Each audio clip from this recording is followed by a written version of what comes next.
안녕하십니까. 군산 Q&A 공부방 동아쌤입니다. 지금 이제 중학교 1학년 학생인데 22페이지예요, 연표가.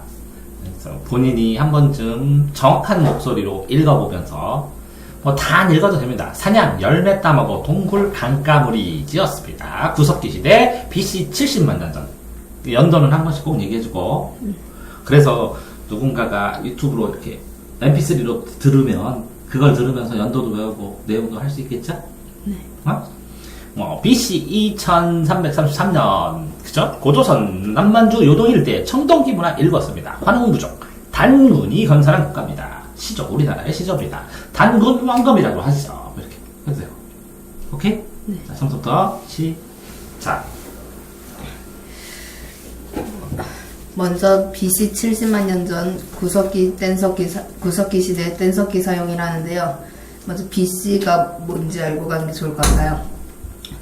우리 연표에서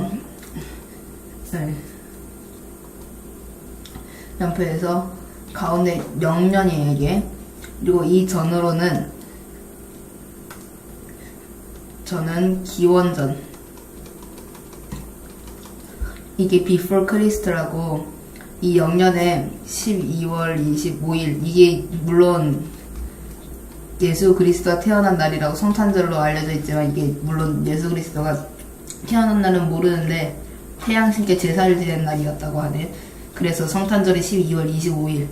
이 영년을 기준으로 이 뒤는 서기, 그리고 여기 저는 기원전을 써서 BC가 기원전에 before Christ 줄임말이 약자 밑장 10점. 그래서 영년이 되기는 예수 그리스도가 태어나기 전, 그러니까 예수 그리스도가 태어나기 70만 년 전의 구석기 시대. 그때는 뗀석기를 사용했다고 하는데요. 사람들은 사냥을 하거나 열매를 따먹으며 동굴이나 강가에서 무리지어 살았다. 여기서 무리지어 살았고, 이 기술이 많이 없었으니까 동굴 또는 강가에서 살았다고 하고요. 여기 사냥을 하고 열매를 따먹고, 이 열매를 따먹는 게 채집. 사냥은 이게 위험하고 다치는 사람이 많고 죽고 다치니까 성공률도 많이 낮고 자주 하지 못했기 때문에 채집을 주로 합니다. 그렇다 보니까 채집을 하고 사는데, 채집 사냥 이런 게 자기 무리지어서니까 사람들도 많을 거고, 그렇다 보니까 다 떨어지게 되죠. 떨어지게 되면 다시 또 이동을 해서 새로운 곳에 동굴이나 강가 딱 막집을 강가에 짓고 동굴에서 살고, 이렇다고 이동생활을 하면서 살았고, 그리고 기원전 2333년 단군이 고조선을 건국. 이게 개천절 10월 3일 기억해서 2334년 단군이 고조선을 건국했는데, 고조선은 남만주 요동 일대. 이때는 여기 구석기 시대라 있는데 구석기 다음에 신석기, 그리고 이제 청동기로 넘어가는데, 고조선은 청동기 시대니까 청동기 문화, 뭐 청동검, 방울, 거울 등등등 있는데, 이 방울이랑 거울은 제사 지낼 때. 그리고 환웅부족이 단군이 건설한 국가로 우리나라의 시조인데, 환웅부족, 우리 단군 신화 아시다시피 단군 신화에 이 환웅이 있잖아요. 환웅이 이게 된 게, 환웅은 환웅을 숭배하는 부족을 뜻하는 거라서, 이 환웅부족이 단군, 그 사람이 단군이 건설한 국가, 우리나라의 시작의 조상, 이런 식으로 조상 중에 제일 높은 제일 위에, 이런 걸로 보면 되겠습니다. 그리고 기원전 1100년 고조선이 8조금법, 8개의 조항을 금지하는 법, 이걸 시행을 했는데, 팔주법은 노예충원. 이게 노예가 있다는 것은 남에게 훔치면은 노예가 되거나 벌금을 내는 거 있다고 하죠. 그러니까 노예가 있다는 것을 알 수 있고, 이 형벌을 할 수 있는 체제가 잡힌 거죠. 그리고 또한 지배계층. 이게 청동기 오면서 전쟁이 일어나요. 전쟁. 농사를 지을 줄 아니까 난 농사 안 짓고 다른 사람 거 뺏어서 먹을래, 또는 내 농사 망했으니까 다른 사람 거를 가져오려고 해요. 이때 뭐 구석기 시대만 해도 다 같이 살았으니까 이런 거 상상도 못할 일이었지만, 청동기에서는 전쟁이 일어나고 이런 게 부족으로 나눠져서 여기 환웅부족 등등 이런 걸로 나눠지게 됩니다. 그렇다 보니까 전쟁이나 부족이 나타나면 지배층과 피지배층이 발생해요. 지배층은 피지배층을 자신이 다스리죠. 지배층에서는 귀족들이 거의 다 차지하고 여기 노예들이 많이 차지하죠. 피지배층은. 그래서 여기 지배계층의 재산과 지위를 보호하는 역할을 하게 됐죠. 팔주근법으로.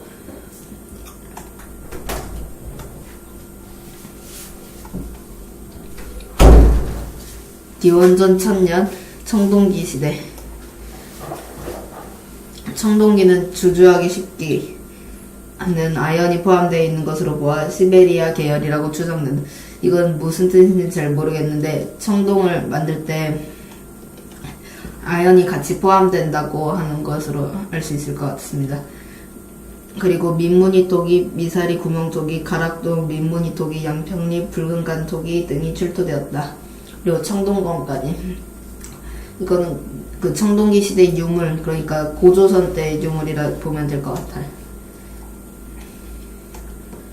BC 400년 철기시대.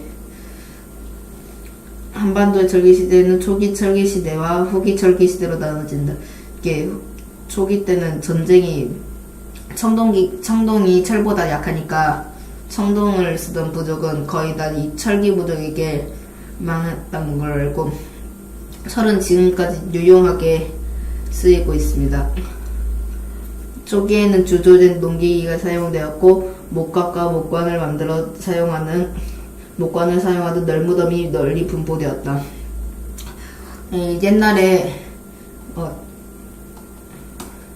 이 청동기 시대는 청동이 아무리 주저하기 쉽다고 해도 많이 대량으로 만들 수 있는 게 아니라서 이 농사기구가 돌로 뗀석기, 간석기 사용하고 있었거든요. 하지만 철은 주조가 쉽기 때문에 농사기구까지 같이 철로 사용했고, 이 널무덤 이거 같은데 무덤의 종류라고 생각합니다. 후기에 고조선 말기쯤에 한이 생겼으니까 무제가 한반도에 진출, 그러니까 한반도에 고조선 멸망시키면서 같이 위만과 함께 들어오죠. 그리고 나중에 위만조선이 생기게 됩니다. 자, 잠깐 제가 또 하면 BC 108년 고조선이 멸망했습니다. 108년. 108년에 멸망했구나. 1년에 걸쳐서 한나라와 고조선이 전쟁을 했겠죠. 그래서 기원 전 108년에 여름에 고조선이 멸망을 했네요. 108년. 108번네. 고민인데, 멸망했네요. BC 57년에는 박씨네요. 박씨, 혁거세. 신라를 건국했고, 왕후는 거서관입니다. 왕의 이름 대신에 거서관이라고 불렀다는 거죠. 이사금, 차차웅, 거서관, 왕, 이렇게 해서 왕의 명칭이 조금씩 달랐습니다. 자, 박덕계서는 자주색 아래서, 신비한 색깔이네요. 자주색 아래서 태어났고, 성장하여 육촌, 6개의 촌, 마을에 장의 지지를 얻어서 57년에 거서관이 되고, 왕이 됐다는 거죠. 나라 이름을 설아벌이라고 했대요. 설아벌. 신라 이름이 제일 처음에는 설아벌이네요. BC 37년 주몽, 활 잘 쏘는 사람, 졸본 땅에서 고구려를 건국했는데, 주몽은 천재 아들, 해모수와 천재의 아들이 있어요. 천재. 이 아들이 해모수가 내려왔는데, 바다의 신, 하백의 딸 유화. 그러니까 하늘과 땅이 만나서 난 아들이 하늘과 땅의 결합이 주몽이네요. 그래서 해모수와 사랑을 나눈 죄로 쫓겨난 유화가 동부의 금화왕과 함께 살게 되었는데 왜 동부형과 금화왕랑 살았어요? 아빠가? 해모수는 하늘로 올라갔으니까. 그런데 알을 낳았어요. 그래서 쫓겨났겠죠? 알을 버렸겠죠? 그랬더니 햇빛이 유화를 따라다니고 알을 따라다니면서 그 안에서 주몽이 나왔다라는 거네요. 그러면 금화왕이 황당하겠네요. 자, BC 18년에는 온조, 위례성에서 백제를 건국합니다. 온조, 부여에서 내려온 왕자겠죠. 자, 온조는 주몽의 둘째 아들이네요. 그럼 첫째 아들은 어디로 갔을까요? 첫째 아들로 있고 둘째 아들로 기원전 18년 하남 위례성, 현재 서울에, 비류는 미추홀, 인천에. 그럼 둘 다 내려왔네요. 주몽도 내려오고 비류도 내려왔는데, 그런데 도읍을 정하여 후에는 온조 측에서 둘째 아들에 통합돼서 나라 이름을 십제. 10개의 가문이 모여서 십제. 근데 점점 늘어나서 100개의 가문이 모여서 해양을 제패하자. 백가제해에서 백제로 붙였답니다. 32년 고구려 낙랑군 정벌. 한나라가 낙랑, 인범, 진둔, 현도 이렇게 한 사군을 설치했는데 그 나머지가 다 멸망하다가 마지막까지 낙랑군이 남아있었죠.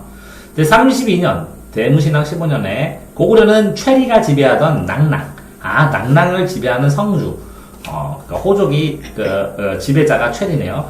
최리가 일부 지역을 최리가 지배하던 일부를 정복하였네요. 낙랑에는 적병이 오면 저절로 오는 이게 자명고죠. 스스로 울리는 북, 자명고가 있었는데 그 북이를 낙랑고가 찢었죠. 호동왕자가 부셔가지고 그렇게 해서 이 경보 시스템이 파괴가 되면서 고구려가 낙랑을 정벌하게 됩니다. 사비 42년에는 수로. 아까는 박씨였는데 이게 김씨네요. 박석김. 이게 세성이 유명하죠. 42년에 김수로가 금관가야를 건국했습니다. 금관가야. 그럼 김수로, 금관가는 김유신 선조네요. 6개 아래서 태어난 동자 중에서 6명이나 있었네요. 첫째인 김수로. 머리 숫자인데. 그럼 첫 번째라 머리수, 김수로라고 했나? 42년 금관가야, 본가야를 세웠습니다. 본가야구나, 금관가야 이름이. 53년 고구려 태조왕이 즉위합니다. 고구려 태조왕은 53년에 즉위하여 적극적으로 주변국을 공격하고 넓힌 왕입니다. 194년 고구려는 진대법을 실시하는데요. 고국천왕, 고국원왕도 있는데 원통하다. 고국천왕이 실시한 것으로 을파소가 제시를 했죠. 제상의 이름이 을파소입니다. 을파소. 그럼 을지문덕은 을지인데 성이 을씨도 있고 을지씨도 있나 보네. 이를 해마다 3월에 3월 7월달에는 관성에서 곡식을 백성에서 지급하고 10월달 수학기가 되면 갚아라 한 거죠. 근데 나중에 이게 고리대검업처럼 변해버리죠. 가난한 백성들이 노비가 되어서 굶어 죽을까봐 세금 수입원이 줄어들어요. 평민이 줄면. 그러니까 굶주림도 막고 백성들을 보호해서 왕의 세금 수입원을 계속 유지를 시키기 위해서 재상인 을파소가 건의를 하고 고국 천왕이 실시를 한 겁니다.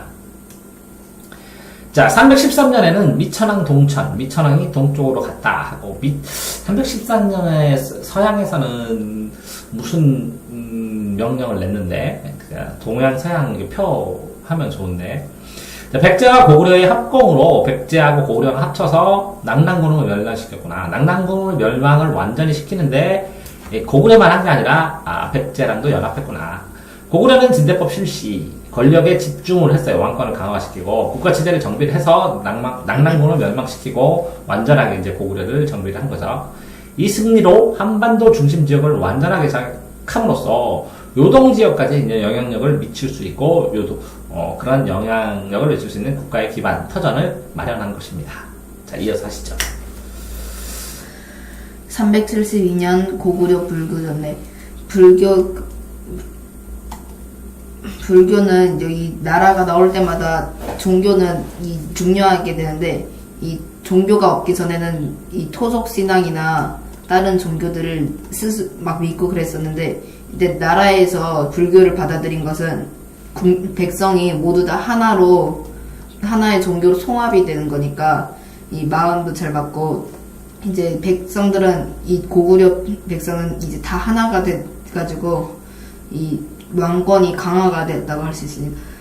전진한 구견이 보낸 순도에 의하여 불상과 불경이 소수림왕 2년에 고구려에 전해짐으로써 불교가 전파되었고 3년 만에 공인되었다. 소수림왕 2년에 고구려에 전해져가지고 불교가 이제 전파가 시작되고 3년 만에 이제 불교를 공인해돼가지고 공인했다는 자세하게 잘 모르겠는데 널리 이제 완전히 확장돼서 퍼져. 나라에서 공적으로 인정하였다. 네. 고구려 태학 설치. 태학은 이제 우리나라의 대학으로 보면 되는데 대학을 다니는 것은 이 태학은 인재양성에 엄청 큰 기여를 했습니다. 소수림왕은 370년에 국립학교인 태학을 설치하였다. 태학의 설립 취지는 중앙집권화된 국가를 운영하기 위하여 충성심과 실무 능력을 갖춘 관료를 체계적으로 양성할 수 있는 국립교육기관의 설립에 있었다. 중앙집권국가가 여기 가야는 연맹왕국이어서 중앙으로 하나의 힘으로 왕권을 획득하지 못해서 쉽게 멸망이 되었는데 근데 고구려 백제 신라는 왕이 중심이 돼서 왕이 중심으로 주변의 신하들이 이제 막 백성이랑 노예 등등 계층이 나눠져서 왕이 중심이 된 국가 중앙이고 이 우리 요즘의 학교처럼 이 충성심과 실무 능력을 갖춘 관료를 체계적으로 양성할 수 있는 국립교육기관 양성할 수 있는 것으로 목적을 두고 있었고요. 이제 384년 지금은 BC가 없기 때문에 계속 이 서기인 겁니다. 서기 384년 백제 불교 전래 384년 동진의 승려 마라난타가 백제의 불교를 전파하였다. 이 동진 옛날에 고조선이 멸망하고 옥저 이거 아니구나. 아니다. 동진은 저기에 있는 중국 쪽에 있는 나라인데 승려 마라난타가 백제에 건너와서 불교를 전파해서 고구려처럼 이제 불교가 공인이 되니까 사람들이 하나가 토속신앙이 사라지고 사람이 하나가 백성들이 하나씩 되었습니다. 백제와 고구려의 불교가 전파되고 이를 승인하게 된 것은 나라의 사상을 하나로 통일하여 집권하는 데 도움을 주는 계기가 되었다. 왕권이 강화되고 여기 하나로 통일되어 집권하는 하나로 통일 이게 중앙집권을 의미하는 것이죠. 400년 고구려 광개토대왕 신라의 군사지원 외와 가까이 있던 신라는 외구의 침략을 자주 받았다. 내무랑이 고구려에게 원병을 요청하자 고구려는 승낙하여 원병을 내주었고 전쟁은 큰 승리를 거두었으며 이후 고구려군은 신라에 머물며 신라의 내정 간섭을 하였다. 신라가 연표를 보면은 제일 먼저 생긴 나라예요. 근데 지리적으로 그리고 이게 신라가 이게 제일 먼저 생겼는데 발전이 제일 느린 나라가 돼버렸어요. 그렇다 보니까 심지어 신라는 땅도 조그만하고 외군과 일본과 가까이 있다 보니까 외군과 계속 침입하고 옆에는 가야, 백제 둘러싸이니까 매우 불리했어요. 근데 외구가 갑자기 막 침입을 하니까 고구려에게 부탁을 해서 고구려가 지원을 해주고 외구를 이제 막아냈어요. 근데 고구려에게 빚을 졌으니까 이 내정 간섭, 나라의 그 정치나 이런 거에 고구려가 간섭을 할 수 있던 거예요. 예를 들어서 우리나라 정부에서 미국이 들어오듯이 이런 걸로 볼 수가 있습니다. 그리고 이로 인해서 고구려가 신라보다 한층 더 높은 것으로 볼 수 있고요. 405년 백제 한학을 일본에 전함. 백제 근초고왕 시기에 왕이는 뇌 경악을 전수하였다. 이때 왕이는 논어와 천자문을 전하였다. 백제 근초고왕 4세기 이 세기죠. 405년 이 4세기 때 백제의 전성기. 그렇다 보니까 백제가 세고 이 뒤에 일본이 섬나라니까 그 자기네 이거 아니죠. 왕인을 통해서 논어, 천자문 이런 것을 왕인에게 주고서 왜 전수하라고 가르치로 백제에서 일본으로 왕인을 통해 천자문과 논어를 전하였습니다. 그래서 백제가 일본에 문물을 전해준 거라 보면 되겠죠. 427년 고구려와 장수왕 평양천도 고구려 장수왕 평양천도. 이 고구려는 광개토 대왕이 그 장수왕의 아버지인데 이게 한반도라고 치면은 고구려는 이 북쪽에 넓게 차지를 했는데 여기가 만주죠. 요동강 있고 여기 만주족을 다 북쪽을 차지하니까 이 남쪽에는 백제랑 신라가 다 차지하는데 여기가 원래 졸본에서 여기 유리왕이 또 옮기잖아요. 여기로 국내성으로 국내성이 이쪽인데 이쪽은 북쪽을 하기에는 중심이니까 평양을 천도하면은 이 남쪽의 중심이라서 남쪽의 영토를 더 넓힐 수 있다는 것으로 수도를 옮겼습니다. 고구려 장수하는 427년 국내성에서 평양으로 수도를 옮겼다. 이는 남쪽의 영토 확장은 물론 국내성 중심의 귀족 세력을 약화시키고 왕권을 강화하려는 목적이었다. 결국 고구려는 이후 전성기를 맞았다. 남쪽으로 오니까 북쪽에 있는 것도 지키면서 남쪽 영토도 넓히고 국내성에서 터잡고 귀족이 계속 살고 있었을 텐데 이때는 이사가 쉬운 일이 아니었으니까 남아있는 귀족들도 있어서 수도에서 평양의 새 수도에는 귀족도 확 줄어서 왕권을 강화할 수도 있었습니다. 좀 더 좋은 거는 거기서 평양에서 배를 타면 중국 바로 쳐들어갈 수 있어. 수군이 대도 강했다는 것이고 그 땅으로 가면 2달 걸릴 거, 1달 걸릴 거, 배 타고 가면 일주일이면 중국 중심부까지 수도까지 쳐들어갈 수 있으니까 충분히 방어할 수도 있고 공격할 수 있는 자신감의 표현이라고 생각하는 게 더 좋을지도 모르지. 그치? 네. 다음 433년 백제와 신라 나제 동맹을 맺음. 이 고구려가 남쪽으로 내려오고 북쪽은 이미 다 차지한 상황이니까 갈수록 힘이 세지는 걸 막기 위해서 백제는 지난번에 낙랑군 같이 야담을 했지만 낙랑군을 고구려와 합공으로 없앴지만 백제는 이번에 신라와 손을 잡았습니다. 나제 동맹은 신라와 백제가 433년에 맺은 동맹으로 고구려가 평양으로 천도하자 위협을 느낀 두 나라가 힘을 합쳐 고구려에 대적하자 내용이었다. 이 남쪽으로 내려오면은 여기 백제 있고 신라 있고 그러니까 서로 다 위험한 거니까 손을 잡고 다시 북쪽으로 올리자고 이런 것에 관련된 연합이었습니다. 475년 백제 문주왕 운징천도.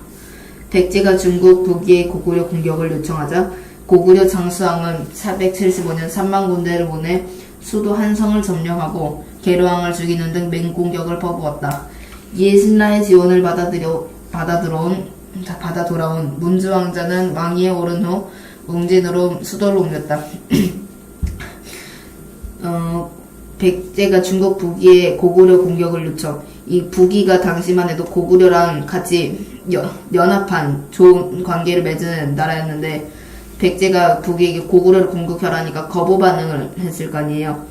이걸 한 고구려는 장수왕인데 이 화가 엄청 났으니까 자기 연합 나라를 꼬시려고 하니까 화가 많이 나서 3만 군대를 보내서 수도 한성을 점령하고 계류왕을 죽였어요. 근데 계류왕이랑 둘이 바둑 이야기도 있고 그걸 통해서 한성을 점령하고 한성 서울 백제 당시 수도였는데 수도를 빼앗긴 거죠. 맹공격을 퍼붓고 이때 나제 동맹이 있었으니까 신라 지원을 받아 문주왕자는 왕위에 오르고 이제 공주 웅진으로 수도를 옮기게 되었습니다.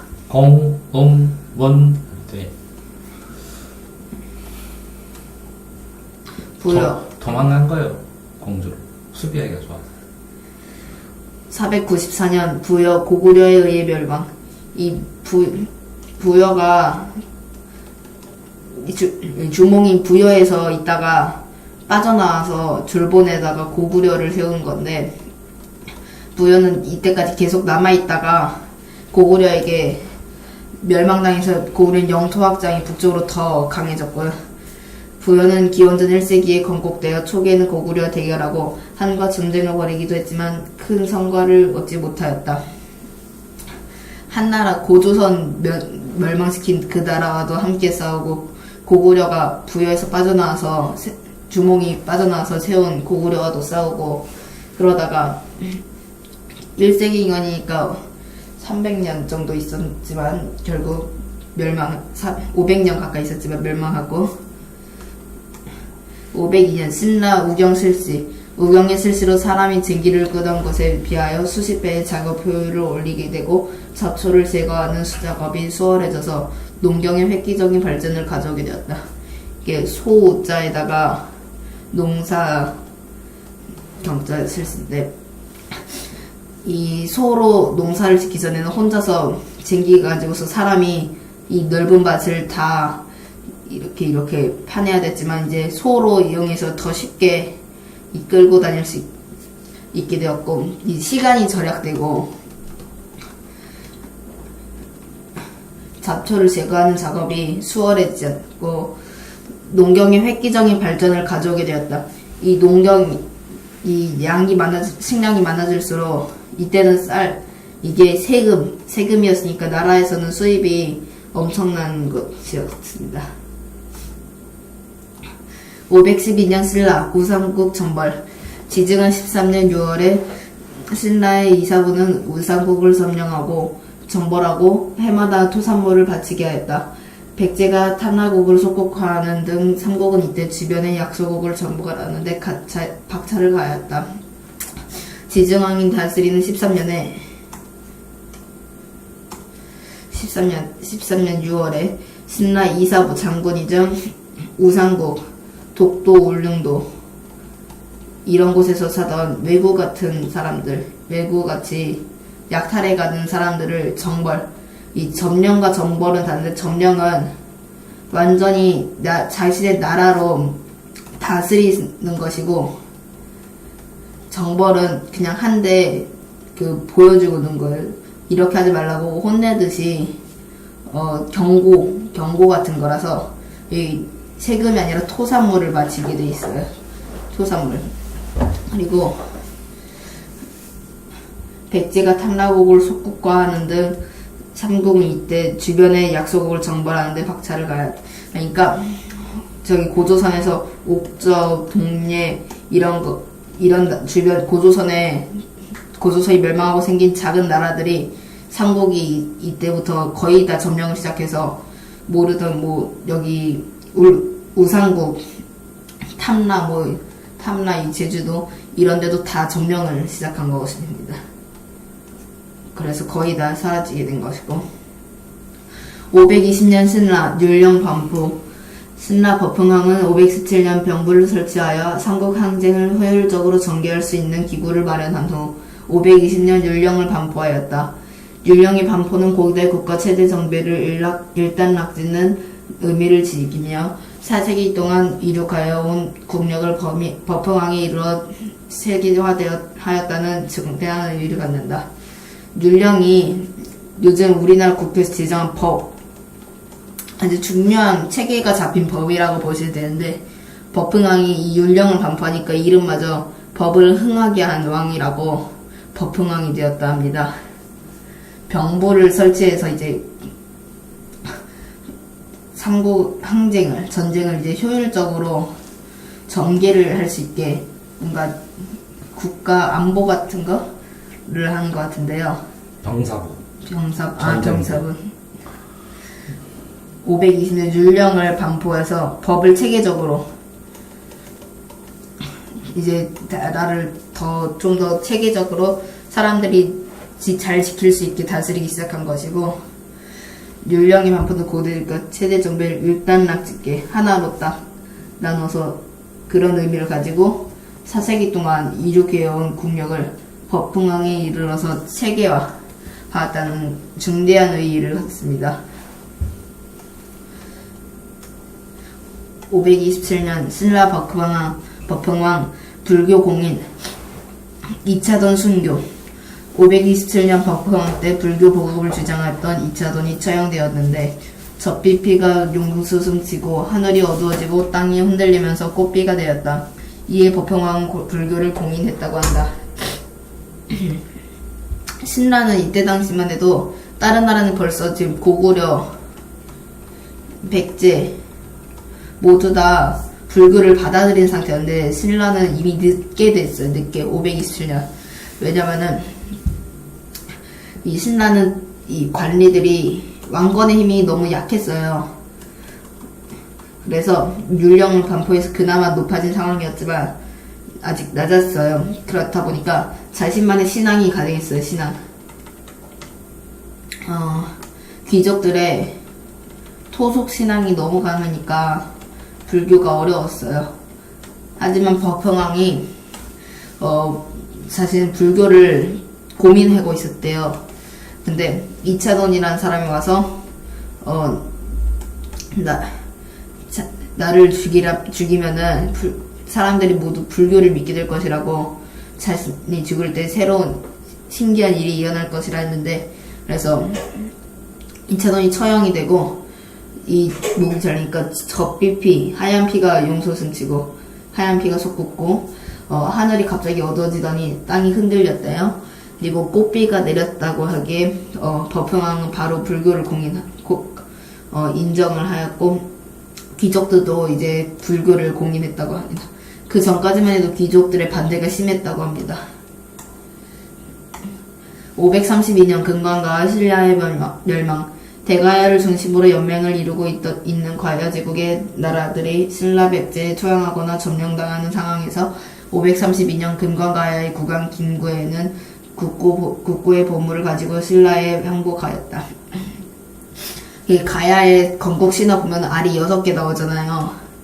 그래서 이 알 6개가 무엇을 뜻하냐면 가야는 이런 중앙집권을 가지지 못한 연맹왕국 중앙집권을 하였다면은 이 위치적으로도 아주 좋은 철이 잘 나는 나라가 되었을 텐데 연맹왕국이 되었습니다.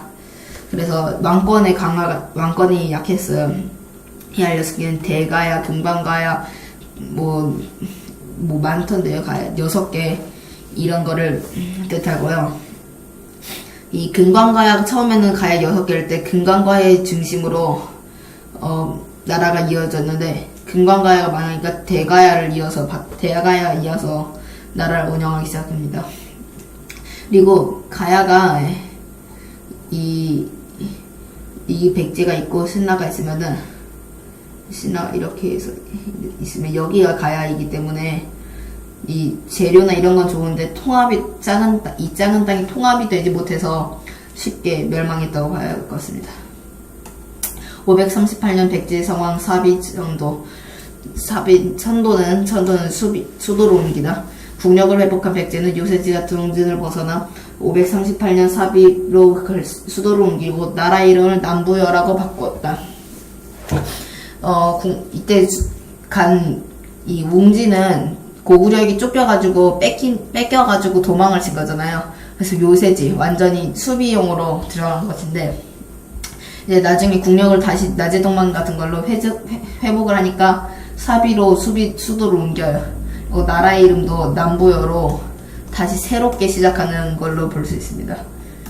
545년 신라 국사 편찬 545년 6월 이찬 이사부의 제안으로 거칠부에 의하여 국사 편찬이 시작되었다. 신라 완실의 정통성을 강조하기 위하여 정통성을 내세울 수 있는 설화를 중심으로 서술하였다. 이 국사 책은 잘 모르는데 이게 이 책 중요한 책으로 아시면 될 것 같고 이거를 신라에서 545년 6월에 이찬 이사부의 제안으로 편찬이 시작되었다는 것만 알아도 좋을 것 같습니다. 562년 신라 대가야 병합 신라는 진흥왕 때 체제정비, 국력 강화 등 발전의 발판을 마련하였다. 특히 554년 백제의 한강 유역을 빼앗음으로써 세력을 확장한 신라는 대가야를 병합할 수 있었다. 이 신라가 대가야를 방금 금관가야 멸망했었다고 했잖아요. 그 다음에 이제 대가야 넘어간 것인데요. 이 대가야 금강가야 망하니까 다른 나라도 거의 다 망하게 됐어요. 이게 중심이 돼서 중앙은 되지 못했지만 거의 선도로 나가던 나라 선두가 완전히 사라져 버리니까 뒤에는 약해졌거든요. 그래 약한 나라였으니까 원래 딱 망하게 되었죠. 이 진흥왕 때 버풍왕 때 먼저 이 율령이랑 불교권 같은 걸 하나가 되었다면 진흥왕은 전성기 6세기 전성기를 이룬 왕인데 태지성 및 국력 강화 이런 걸로 발전의 발판을 하다 보니까 전성기를 만들어낼 수 있었고 이게 한강유역을 빼앗은 이게 나제 동맹을 깬 사건인데 백제와 함께 고구려 남쪽을 물리쳐서 한강을 차지해서 위에 백제 신라 이런 식으로 했는데 진흥왕이 같이 나눠갔는데 딱 기습 공격을 해서 백제가 갑자기 물러나게 되니까 한강 이거를 그냥 다 신라가 가져가게 돼서 전성기를 맞이하게 되었습니다. 598년 수문제 고구려 침공 598년부터 614년 동안 4차례에 걸친 수의 고구려 공격이 결국 고구려의 방어로 끝났다. 1차 전쟁이었던 598년에는 장마와 역병, 곤양 소송의 문제로 수의 원정은 실패로 돌아갔다. 수나라가 이번에 새로 생겼는데 문제라는 왕이 고구려 옆에 땅도 엄청 넓은데 거슬리니까 빨리 침공을 해서 없애자 해가지고 침공을 하지만 4차례를 4차나 공격을 했지만 모두 다 방어를 했죠. 이게 다음거로 이어지는데 612년 고구려 살수대첩 서건이 살수에서 대패한 유명한 전투로 요동성 공략에 별 효과를 보지 못한 수군은 평양성을 직접 공격하는 작전을 세우고 30만의 별동대를 조직하여 평양성을 진격하였으나 을지문덕 장군의 유인전술로 평양성을 끌어들인 후 살수에서 수군을 사면 공격하여 처참한 패배를 안겨주었다. 여기 보면은 1차 전쟁에는 장마, 역병, 군량, 수송의 문제 이게 100일치 식량을 다 메고 가니까 무거워서 강에다 버리니까 나중에 군량, 수송 이게 강에 버려진 게 많아서 어려움을 겪게 되었고요. 여기 살수대첩은 대첩 큰 전쟁, 이 손꼽히는 전쟁이 있고요. 그냥 이제 앞에 있는 성 통과하고 평양 들어가자 이런 걸로 해석하면 되겠습니다. 그래서 평양에서 직접 공격하는 작전. 그리고 을지문덕 장군이 유인전술 자기가 항복한다고 하면서 갔었지만 다시 되돌아오니까 왕 모셔오기 때 되돌아오니까 상황을 알고 바로바로 공격을 내었었는데 이 30만 명이 쳐들었는데 살아나간 사람이 몇천 명밖에 안 돼. 몇천 명. 그래서 처참한 패배를 안겨줘서 곧 수나라는 얼마 되지 않아서 멸망해요. 그리고 수나라가 고구려 이 공격도 있지만 대운하를 건설하다가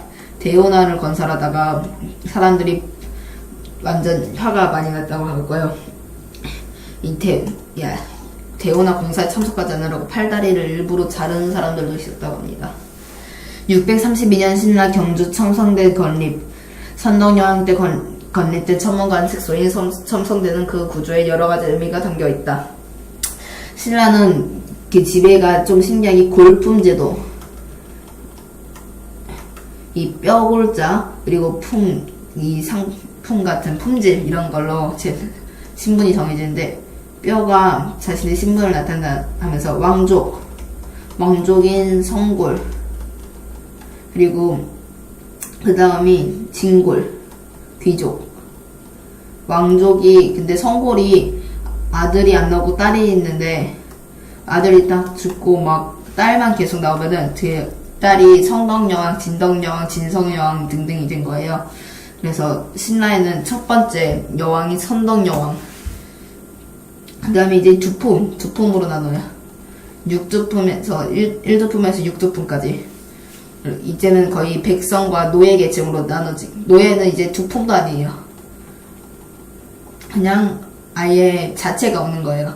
그냥 노예라고 나눠질 뿐이고 뼈에도 가치가 없다고 되어 있습니다. 642년 고구려 영계소문의 정변 발생. 영계소문은 귀족들과 왕이 자신을 제거하려고 하자 642년 10월 왕과 귀족들을 군대 열병식에 초대하여 살해하였다. 영계소문이 정권을 잡는 과정인데 갈수록 높아지니까 귀족들과 왕이 제거하려고 하였으나 실패를 하고 나중에 왕과 귀족들을 군대 열병식에 초대하였지만 살해를 해가지고 자신이 정권을 가져가야 되었습니다. 645년 고구려 안시성 싸움 승리. 고구려가 신라를 공격하자 신라는 당에 군사를 요청하였고 당은 고구려의 공격 중지를 요구하였다. 영계소문이 이를 받아들이지 않자 당은 645년 고구려를 침략하였다. 그러나 안시성만은 함락지 못하고 그 기계에 감탄하며 철수했다고 한다. 먼저 신라가 고구려에게 요청을 했지만 고구려가 거부를 해요. 영계소문이. 이때 영계소문. 이때 간 김춘추가 갔는데 결국 실패했고 이번에 김춘추는 심지어 옥에 갇히기까지 했는데 겨우겨우 탈출해서 나왔어요.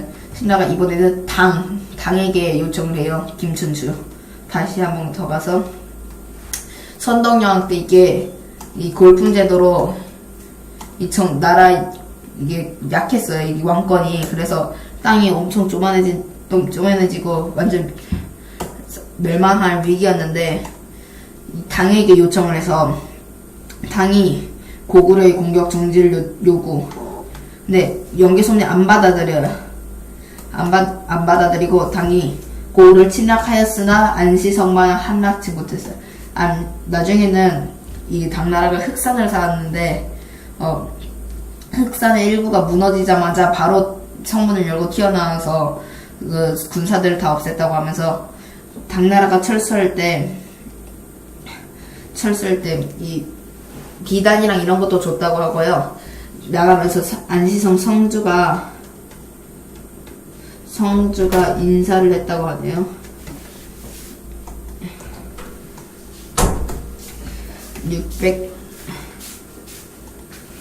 646년 고구려 천리장성. 천리인데 천리가 될까? 어쨌든 쭉 끊어서 덕종대, 천리장성의 위치에 논란이 좀 있습니다. 덕종대 유소라는 사람에 의해서 북쪽국경에서 시작해서 10년에 걸쳐서 10년 엄청 국력을 총동원해서 막았습니다.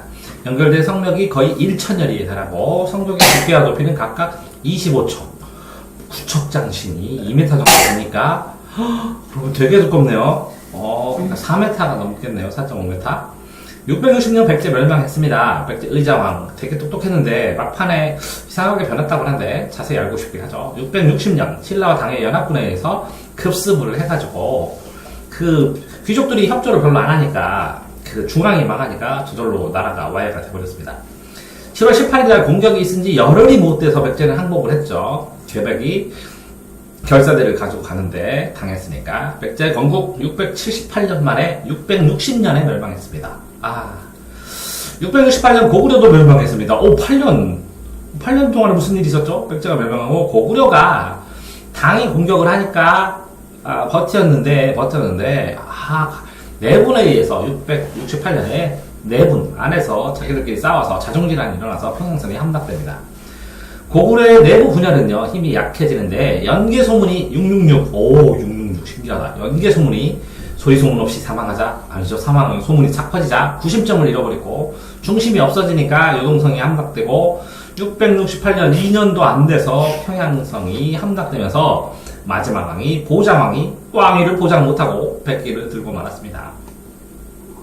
676년 신라는 삼국을 통일했습니다. 660년 당과 연합하여 백제를 넘어뜨리고 668년 고구려까지 정벌을 했으니까 676년에는 이제 당나라의 세력을 전부 다 대동강 이북으로, 대동강도 논란이 있습니다. 어디가 대동강인지. 삼국을 통일하게 됐습니다. 고구려 백제의 통합 과정에서 외세를 끌어들였지만 그죠? 전공에 따라 그 고구려 백제가 망한 이후에는 전공에 따라 신분 차별 없이 각 나라의 유민들을 다 받아들여서 당나라를 밀어넣는데 최선을 다하고 그만큼 신라가 좀 약했다는 거예요. 그래서 통합을 하는데, 그래서 자연스럽게 삼국의 유민을 통합을 하셨습니다. 682년 신라는 국학을, 대학이죠, 대학. 국학을 세워서 유교 사상을 배우게 하고, 전문 기능을 하고, 관료를 양성을 했더니, 국학이 나중에 조선시대 성균관 스캔들, 영화도 나왔죠. 그런 그 전 단계의 내용입니다. 국학. 관료들을 대상으로 교육을 하였습니다. 685년이 되니까 이제는 이제 도도 정제해서 구도를 정비하고, 그 다음에 특별시, 오소경에서 5개 서울 특별시들을 쭉 만들었죠. 만든 다음에 698년에는 그 위에 대동강 이부에 당나라가 이제 별 힘을 못 쓰고 있는 상황에서 고구려 장수 대조영이 말갈족의 걸사비유, 의리남 걸사비유가 더 힘이 많고 부족도 많고 전사도 많았다는데, 대조영이 형님이라고 부르면서 대조영을 밀어주면서 천문역에서 전투에 승리하고 당의 추격을 뿌리치고 유민들을 다 모아서 발해를 건국하게 됩니다. 자, 751년 신라는 불국사 석굴암을 만드네요. 불국사를 건립하고 석굴암을 굴을 파가지고 부처님을 만드는데, 751년 신라 불교 문화가 최고의 걸작 불국사 석굴암 김대성이라는 사람이 창건을 합니다. 토암산이라는 산에 올라가면요, 565m 경쯤에 해발 석굴암이 있는데요. 지금은 다 막아놓고 있는데, 옛날에는 좀 보였죠. 통일신라의 절정기의 공력. 산에다가 파서 만들었는데 그게 있는지도 모르다가 일제시대에 일본 애들이 그걸 파갖고 파서 이걸 고친다고 하다가 이상하게 고쳐가지고 조금 망가졌는데, 망가진 상태에서 그래도 지금까지도 멋지게 있습니다. 788년에는 신라 원성들었네 독서하라 그래서 독서 상품과 만들어 놓고 책 좀 읽어라. 진골은 귀족이고 성골은 왕족. 만일 중앙에 높은 관직을 차지할 수 있으니까 골품제를 보완을 하면서 공부를 하면 성적대로 1등급, 2등급, 3등급인가 이거는? 그래서 공부대로 관료를 등급하니까 원성을 받았겠네. 788 원성. 788 원성왕. 빨리팔 828 장보고 요청해서 빨리빨리 팔으라고 빨리빨리 팔아요. 정보가 청해진에다가 군대들이 모여있는 군진을 설치를 했는데 완도 출신이에요. 그러니까 그 근처에다 만들었어요. 당나라 장교로 있다가 신라에 돌아와서 해적들 싹쓸이 좀 해봐야겠다 해서 세적을 싹쓸이를 하고, 본인이 신라인들을 다 노비로 못 팔게 하고 세적들을 싹쓸이하면 해적 돌을 다 뺏어요. 그러면서 계속 무력을 키워요. 그래서 빨리팔 지방민이 1만 명이에요. 10,000명을 뽑아서 군대를 만들었어요. 그러면 어마어마한 군벌 세력이 됐겠네요. 세적을 쫓아내고 자기가 거기서 장사 다 하고 지나가는 배한테 세금도 다 받아요. 그래서 바다의 왕자 장보고가 됐습니다. 888 3대목이라는 책만 정해준다. 책만. 이 책 제목만 정해준다고요. 그 내용이 뭔지는 모르고 책에 이런 내용이 있었다라는 기록만 있는데, 신라 진성여왕 이제 성골이 다 남자가 없어지고 여왕이 하는데, 각간위홍, 그러니까 수상위홍 이렇게 하죠. 관직에 있는 위홍이라는 사람과 대구 화상이라는 스님이 왕명을 받아서 향가집 신라의 노래들을 전부 모아가지고 편찬한 책이 3대목입니다. 발견하면 국보입니다. 발견하면 아마 1조입니다. 찾아보세요. 892 뭘 892 견원이 전주에서 900년 자신을 후백제의 왕이라고 그랬습니다. 892 관부를 저기가 그냥 관청을 설치하고 견원이 왕이 돼서, 그래서 고구려로 나중에 자식들이 막 뭐라고 그러니까 고구려로 망명을 했다가 고구려군을 끌고 내려와서 후백제를 그냥 멸망시켜 버립니다. 견원이 한성질하죠. 견원 왕릉이 연무대에 있습니다. 연무대. 야트막하게 해서 가서 보기가 좋습니다. 그러면 그 주변이 다 보입니다. 901년 궁예 관심법 후고구려를 건국합니다. 후삼국의 하나로 마진이라고 했고 이름을 태봉이라고 했고 국가 이름을, 신라 말기 궁예가 세운 나라로 신라에 의해서 멸망한 고구려에 복수한다고 후고구려로 가면서 서북지방, 서쪽, 북쪽 지방의 민심을 모아서 관직을 제표하고 국가 체계를 비슷하게 만들었는데, 궁예가 점점 잔악성을 드러냈대요. 근데 아닐 것 같아요. 왕건이 쫓아난 것 같아요. 그냥 전제군주로 군림하면서 민심을 잃고 백성들에게 살해당했다고 이렇게 했습니다. 왕건은 해상 세력이죠. 개성지방의 상인지방인데 918년에 왕건이 궁예의 횡포가 심해졌다고 해서 불만 세력으로 반란을 일으켰죠. 태봉의 정변을 일으켜서 왕위에 올라서 고려라고 하고 연호를 황제니까 천수.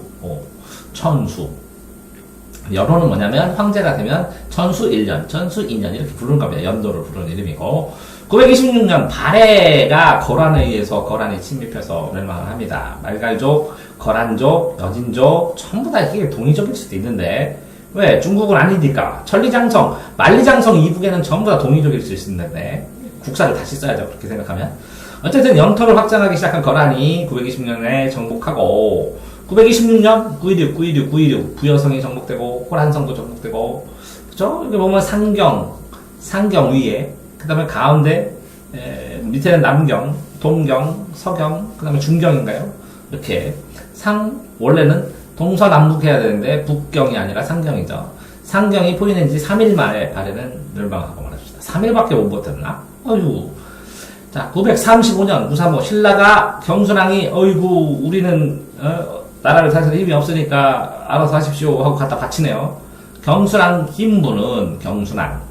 이름 김부는 김봉휴를 고려에 파견해서 신하소의 예의로 내가 신하하겠습니다 하고 항복함으로써 실질적으로 멸망하기 시작했습니다. 왕건은 김부의 절을 받고 정승으로 임명하고 태자 이상의 풍미를 적어 그래 살아라. 맏딸인 낙랑공주 여기도 있네요. 김부와 결혼시켰습니다. 이로써 천년이겠죠. 천년신라역사는 문을 닫고 그죠? 완전히 사라지게 됩니다. 그래서 로마인 이야기처럼 신라 이야기 해가지고 전략적으로 영어로 써가지고 전세계에 배포하겠다고 오늘자 네이버 기사에서 본 것 같습니다. 936년 고려는 후삼국을 통일하고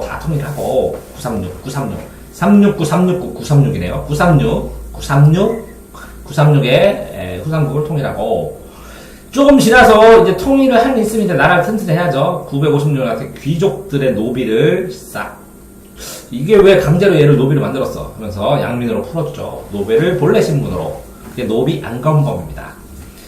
노비 안건법으로 하면 광건이 강했으니까 귀족들 노비 뺏어갖고 얘 왜 억지로 노비 만들었어? 하면서 풀어주겠죠. 그러면서 자기 사령으로 왕의 병사로 근데 958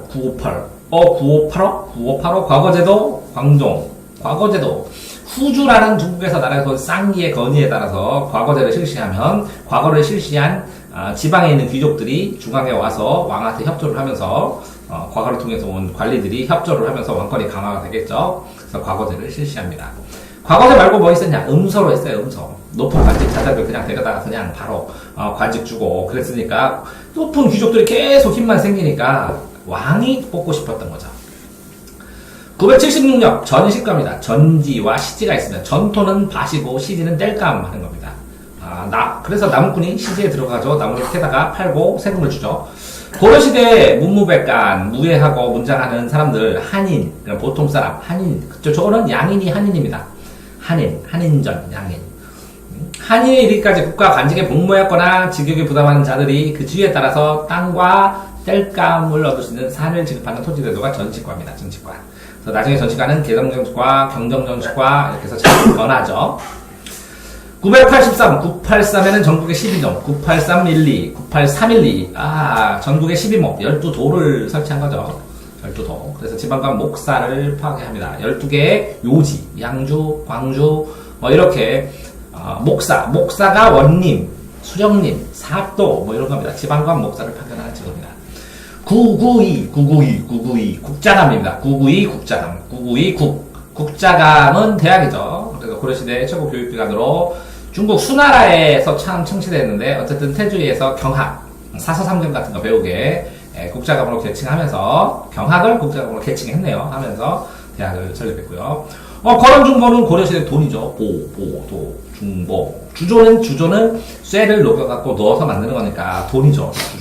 주전도감 이런 것도 있는데 나중에 고구려 성종 때 쇠를 녹여서 최초의 화폐는 건원 둥굴을 만들었고 철정과 동전이네요. 쇠하고 동으로 만든 거. 외형은 둥글고 가운데는 네모네요. 그러니까 둥근 건 하늘이고 네모난 건 땅입니다. 둥근 건 머리고 네모난 건 몸입니다. 그래서 둥근과 네모난을 탁 치면 목을 자르는 거죠. 그렇죠? 그래서 천원 하늘은 둥글고 지방 땅은 뭐 각졌다 이렇게 얘기한 겁니다.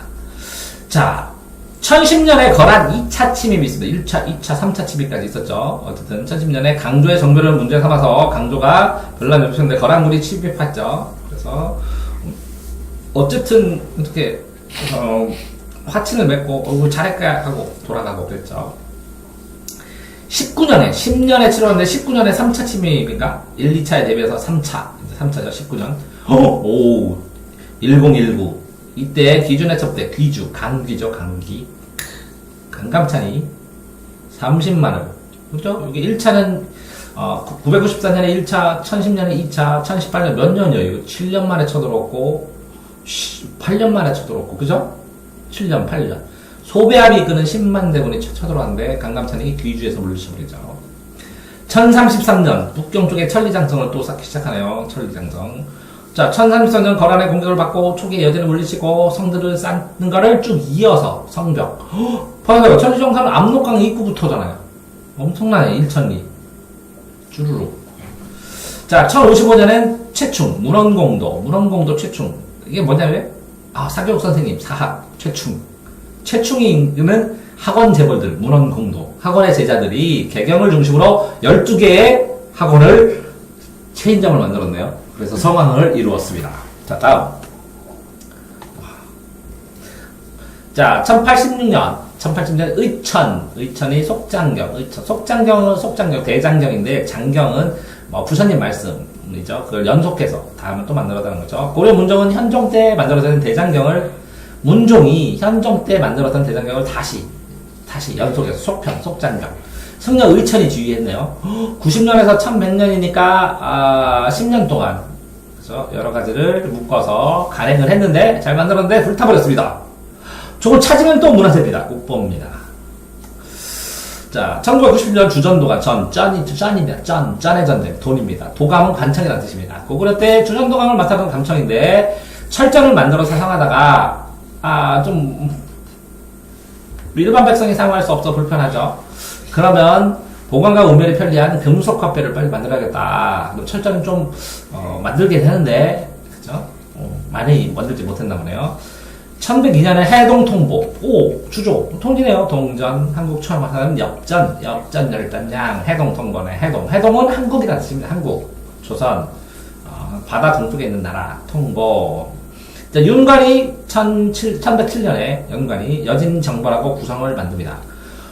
그러죠. 별무반, 별동대, 별도, 무술반을 조집해서 대규모로 여진을 정벌을 한 다음에 130여 부락을 함락하고 성을 9개 쌓아갖고 이제 넓게 이렇게 딱 하려고 했는데 아이고 자꾸 또 여진족이 끊임없이 유격전하고 쳐들어오고 막 하고 거기 살게 하고 거기 춥고 뭐 하니까 야 니네 쳐들어오지 마 그냥 갖고 그래서 나중에 돌려주게 되죠. 바보 같아요. 성 하나 찾는데 몇백억 들 텐데 이해가 안 돼요. 저런 거 좀 제대로 배웠으면 좋겠는데. 1126년 이자겸이 둘째 딸이 예종의 비고 뭐 왕의 사이에 계속 이자겸은 예종이 죽자 태자를 그러니까 손자를 그죠? 자기 딸의 자식이니까 손자를 왕으로 태자를 죽이시고 왕으로 하게 하고 인종이 이자겸을 싫어하죠. 김찬이 이자겸 귀양 보내세요 이렇게 했는데 그죠? 척중경과 함께 고려 무신 중에서 소드마스터 최고의 전설의 우리나라에서 최강의 무사가 군사를 일으켜서 인종을 죽이려 하였다. 이후 척중경과 사이가 멀어지고 왕을 죽이려고 하는 왕실을 향한 이자겸은 척중경을 체포하여 귀양을 죽여버렸다. 척중경의 말을 잘 들었네요. 어쨌든 이렇게 돼가지고 되어있는 상황에서 나라가 술렁하고 하니까 1135년 한 11년 지나서 9년 지나서 묘청이 이제 신기한 스님인데 술법을 부려요. 서경 출신이에요. 근데 서경으로 수도를 옮겨야 돼. 그런데 안 옮기니까 반란을 일으킨다고 하는데 15세에 즉위한 인종에 다가가 음양도자면서 그러니까 음양철학 예언설 이용해서 우리를 나라가 강해지려면 국수지를 하면 수도를 서경으로 옮겨야 돼! 라고 얘기했더니, 묘청일파가 자꾸 그러니까, 김부식이 안 돼요! 그러면서 개경에 계속 있어야 됩니다! 하고서 묘청을 쳐내죠. 그러니까 서경에서 자비형 이북의 길을 막고, 모두 위에 못 올라가게. 그런 다음에, 우리는 대국이다! 명령은 천계다! 하고서 그냥 나라를 만들어버려요. 근데 김부식이 쳐들어와가지고 평정을 해서 진압이 되어버렸죠. 그러면 이런 1145년에 김부식은 누구냐? 1245 김부식 삼국사기 1년은 삼국유사 식사기 연 1년 유사 이렇게 되는데 김부식은 재상의 재상 왕의 명령을 받고 기전체가 이제 중국 연도별로 쭈루룩 역사서처럼 쓰는데 중국 역사 서술하는 방식대로 써서 유교적이요. 그래서 사대주의라고 얘기를 하고, 그냥 신라 중심으로 쭉 써버렸어. 그렇게 얘기하고, 고유적이지 않다. 이렇게 나라가 혼란을 한번 후청 했으니까, 이제 문관들이, 이게 유교 공부하면서 큰 소리만 착 치고 그러니까, 척중령도 옛날에, 죽었잖아. 무신들이 당하고 자꾸 문제가 발생을 하고, 의종은 향락에 들어가고, 문신들이 교만해지고, 그치? 김돈중이라는 사람이 정중부라는 무신의 수염을 태워버렸어.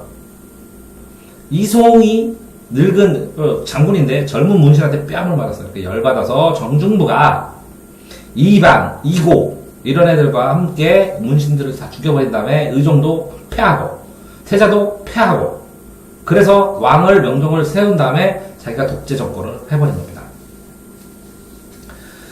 그렇게 되어 있다가 정중부를 쳐낸 경대승이 자기도 또 쳐낼까봐 누가 도방이라는 걸 설치합니다. 뭐냐면 여기서만 얘기해요. 국가 얘기를 국정을 여기서만 얘기해요. 군대들이. 그러면서 중방을 또 만들었어요. 도방, 중방, 도중에 그런 도중에 최충원이 정중부를 쫓아내고 집권을 했는데 굉장히 오래 했죠. 그죠? 1258년부터 90년 동안 쫙 장악을 하죠. 그렇게 무신이 딱 되니까 이거 뭐야 이거 왕이 이게 씨앗이는 게 아니네. 최충원의 노비인 만적이 최충원만 죽이면 내가 노비를 벗어나가지고 나도 한몫하겠는데 하고 노비들을 모아서 거사를 꾸미는데 한충리의 산호 순정이 홀딱 밀고를 해가지고 실패를 해버렸죠. 그런 상황에서 몽고가 강성돼서 1, 2, 3, 4가 아니라 1, 2, 3, 1, 1, 2, 3, 2, 1, 2, 3, 4는 금속활자네. 1, 2, 3, 1, 1차 침입. 1, 2, 3, 1, 1차 침입. 몽골이 압록강을 건너서 고려를 침입하여 계속 정정하고 개경을 위협하자 최우, 무신정권, 중원 집안에서 최우가 한번 싸우자. 딱 그랬는데 1, 2, 3이 좀 약해지니까 강화도로 옮겨가지고 싸우자. 그래서 1, 2, 3이네. 1차 침입하니까 1년 사이에 강화도로 딱 옮겼죠. 계속 투쟁을 하려고 하는데 계속 쳐들어와. 계속 쳐들어오니까 1, 2, 3, 4년에 야 우리 뭐 별일 없어. 응? 우리 응? 자 좋은 예문 모아서 금속활자 좀 만들어. 응? 괜찮아 별일 없어. 근데 자꾸 당하네. 부처님이 도와줄 거야. 1, 2, 3, 6 고려의상도 만들어. 부처님의 힘으로. 그래서 선원사에다 보관했다가 나중에 해안사로 옮겼는데 그렇게 해도 계속 밀리니까 이제 한복하자 하고 나가려고 해. 그랬더니 배중손이 왜 끝까지 싸워야 된다고.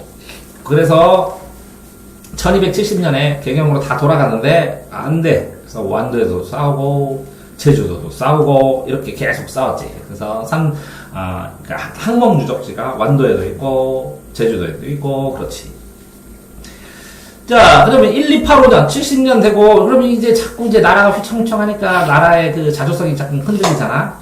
그러니까 이련이라는 스님이 삼국유사를 쓰면서 명승형, 충렬왕. 왜? 몽고가 임명한 왕이니까 충성을 해라. 그래서 충렬왕이에요. 근데 명승 보각국사 이련이 삼국의 이야기를 모아서 우리 단군설화부터 향가 14수, 삼국사의 14수, 균여전의 11수 이렇게 들어있는데 신라 향가 14수 고대의 이 생각들을 모아가지고 자주적으로 써서 정신을 좀 보완해. 그러니까 이수규가 칠원시와 오원시를 통해서 역사책으로 만들면서 그죠?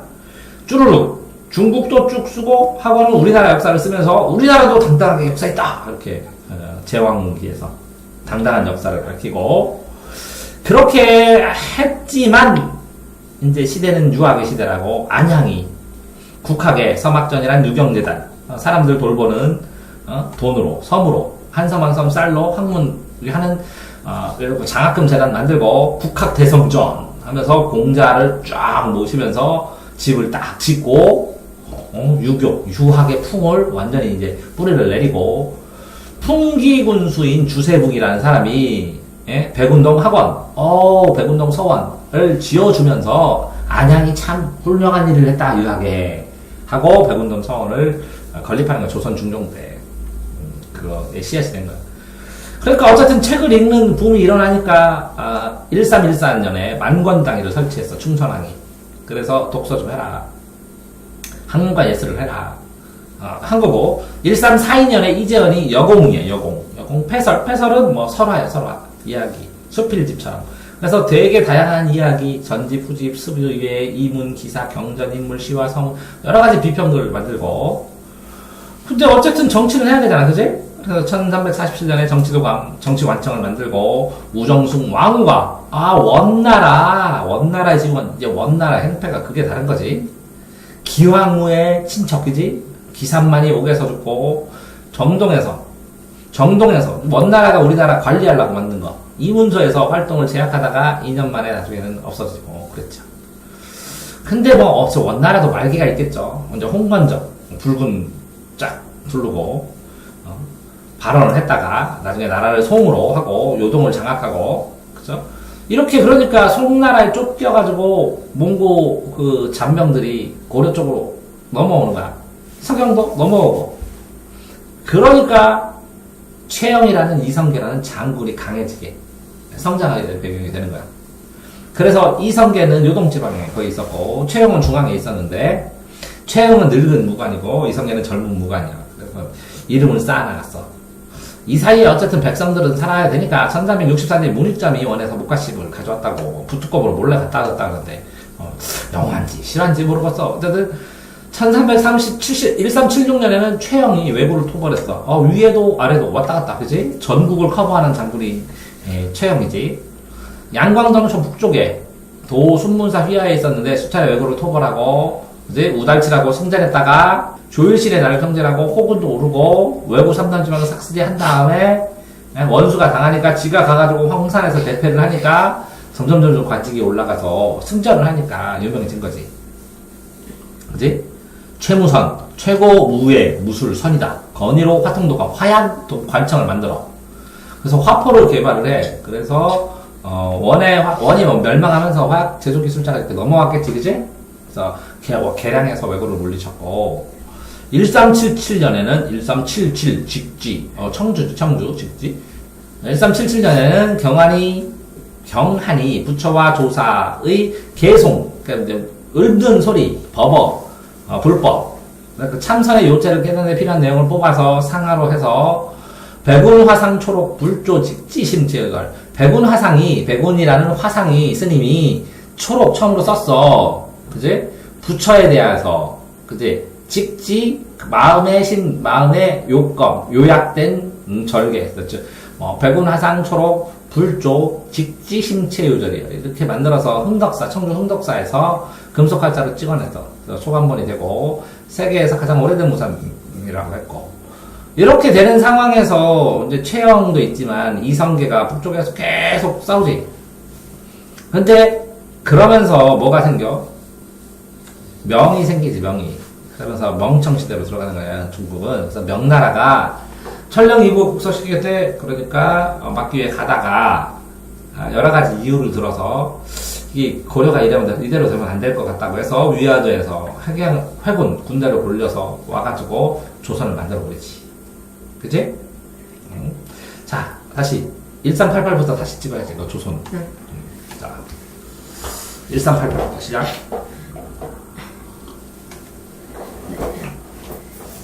명나라가 천령 이복을 자신의 나라로 가져가겠다고 해서 조선에게 달라고 하니까 이성계를 통해서 막으라고 최영이 위에 있으니까 명령이 내려서 보냈지만 병사들이 빠져나가려고 하고 비로 전투가 어려워지자 왕명을 어기고 사불가론으로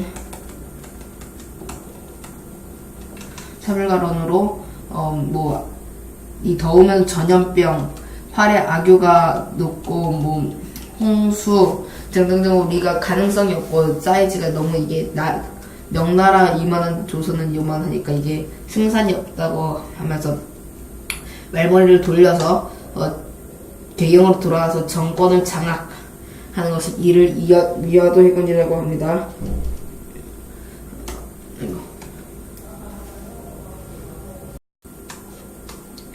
네, 1389년 박이 스시마성 전발. 박이는 고려말 조선 정기의 문신으로 왜구를 격퇴하고 1388년 요동정벌 때에 이성기를 놓아 위화도에서 회군하여 최영을 몰아낸 후 경상도 도순문사가 되어 함선 100여 척을 이끌고 대마도 스시마성을 쳐서 적선 300여 척을 불태웠다. 일단 먼저 알아야 하겠는데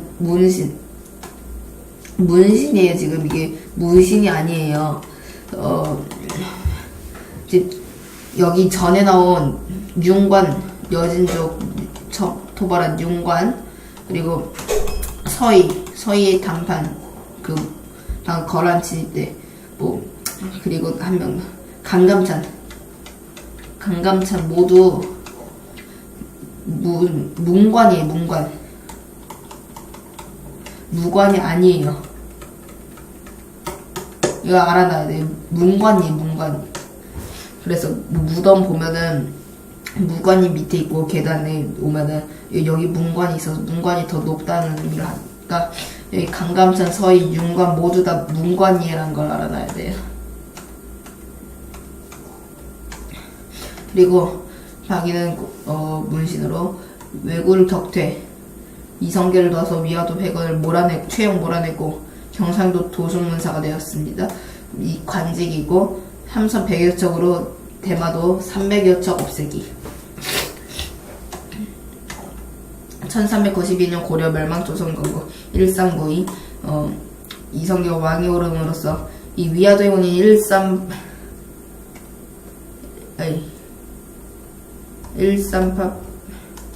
1388인데요.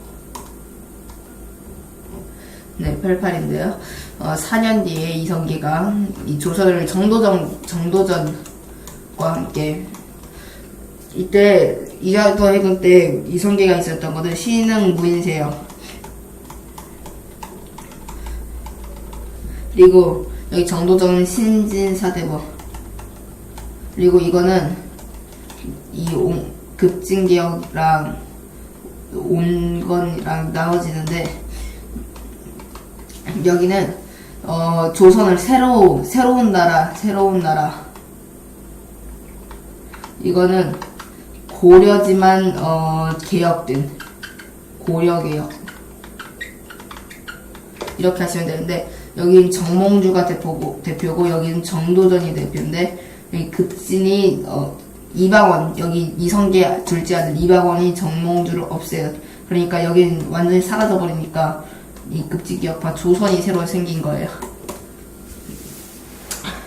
자, 그 다음에 1396년 한양천도 한양으로 천도를 했고 왕위에 오른 태조 이성계는 1394년 서도를 개경에서 한양으로 옮겼다.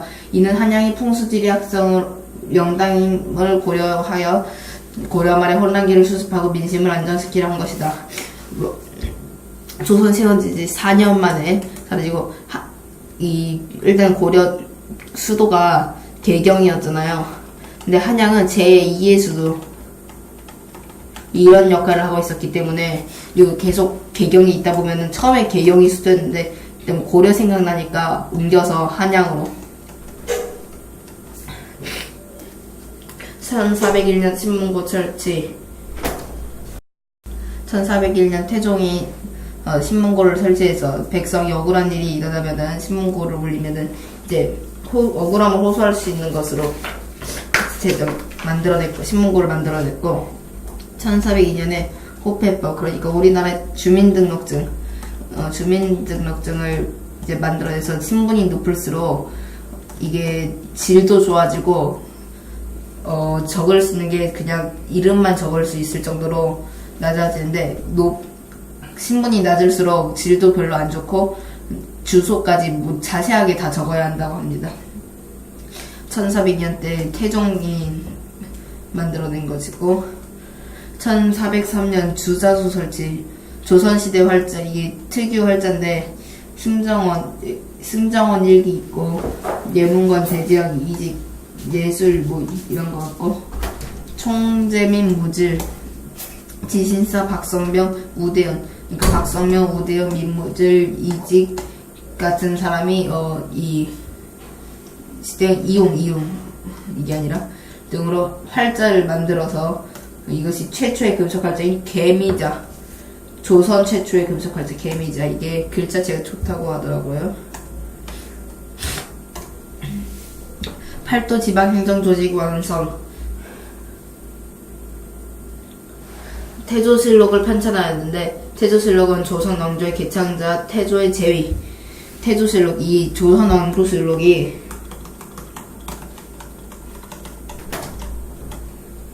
이게 태조부터 철종까지 모든 것을 기록했는데 이 실록은 왕이 죽은 뒤에 만들어졌는데 여기 태조실록이 태조가 죽고 나서 이성계가 태조니까 태조실록을 만들었습니다.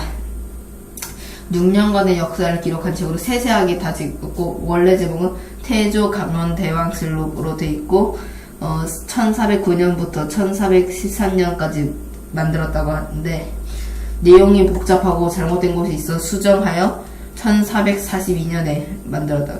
한글 나올 때 1443년에 원래 만들었으니까 1년 전에 태조실록을 만들었어요. 이는 신왕조를 개창한 태조의 제2기간 정치, 외교, 경제, 사회, 문화 등 각 방면의 역사적 사실이 연월을 순에 따라 편년체로 서술되어 있다. 글자체 편년체가 연도 아니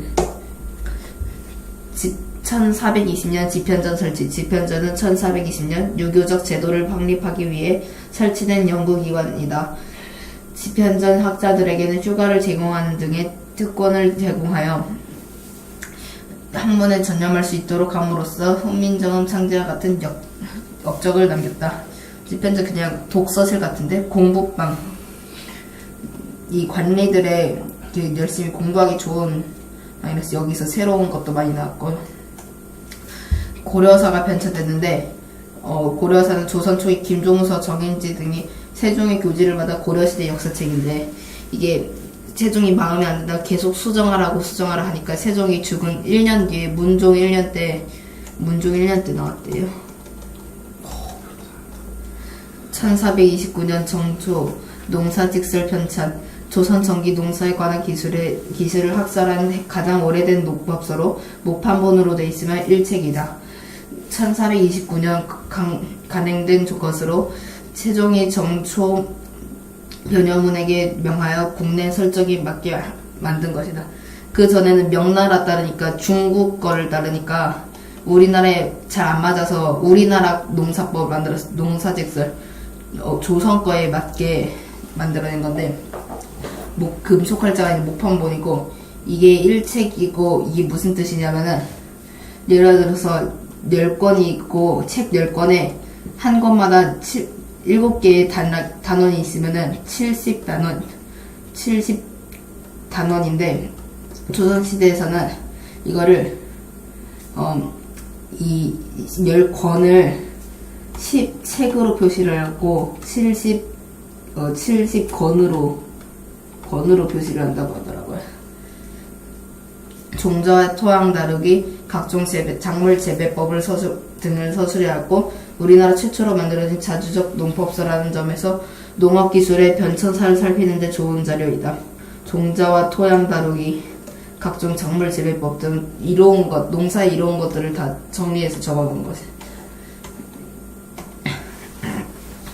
1434년 육진 설치, 사군 육진으로 이 중에 육진인데 1433년 세종 15년 우디아족 아움의 지방이 오도리 쪽을 습격하여 추장인 건주자의 도둑을 죽이고 도망가는 내분이 일어남을 기회로 하여 세종은 한길도 도절사제의 김종서를 임명하여 이 지방 경영에 적극적으로 나서 그 이듬해부터 육진을 설치하기 시작하였다.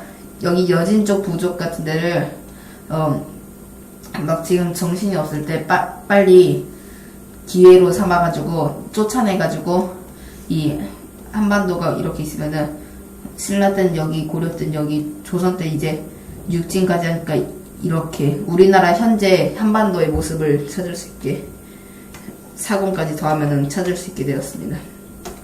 1437년 사곤 설치.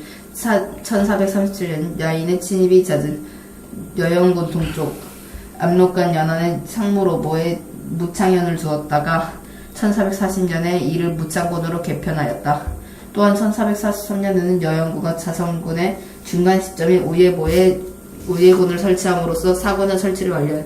이것도 똑같이 여진족을 몰아내서 우리나라의 이 영토를 자세하게 만들어냈다고 하고, 이거는 과학인데 츠고기 발령. 이 장령실이 이제 노비 신분을 벗게 하고 관리로 올려서, 이건 먼저 이 세종이 발명한 게 아니라 문종이 발명했다고 해요. 문종이 세사시설에 세종에게 건의를 해서 장령실이 이걸 받아서 그대로 츠고기를 개발했다고 하니까. 여기까지 하고 네. 다음번에 11장 더 하자. 수고하셨습니다.